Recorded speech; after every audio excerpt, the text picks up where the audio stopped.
চলো আজকে ইংরেজি লেটার এক্স দিয়ে আমরা একটা কোরআন শরীফ ড্রয়িং করি। তার জন্য ফার্স্টে পেন্সিল দিয়ে আমি এক্স লিখে নিলাম। আর এখন ভিডিও দেখার নিয়ম অনুযায়ী তোমরা এভাবেই পেন্সিল দিয়ে দাগ কেটে নেবে।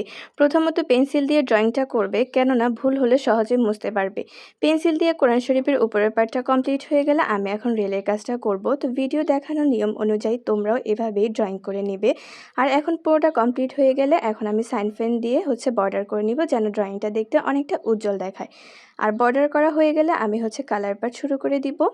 তো কালার পার্টের জন্য আমি এখানে ওয়াটার কালার ব্যবহার করব। আর আমি ওয়াটার ব্রাশ পেন নিয়েছি। ওয়াটার ব্রাশ পেন নিলে আলাদা করে পানির কোনো ঝামেলা থাকে না, এটার ভিতরে পানি পুড়িয়ে নিলেই হয়। তো আমি এখন রেলের কালারটার জন্য ব্রাউন কালারটা দিয়েছি। আর ব্রাউন কালারের সাথে আমি হালকা আর একটু বাদামি কালার মিক্স করে দিব পরবর্তীতে। আর কোরআন শরীফটাকে আমি এখানে ব্লু কালার করে দিব। আমার নিজের কোরআন শরীফটাও ঠিক এরকম দেখতে, তাই আমি এভাবেই করেছি। কেমন হয়েছে জানাবে।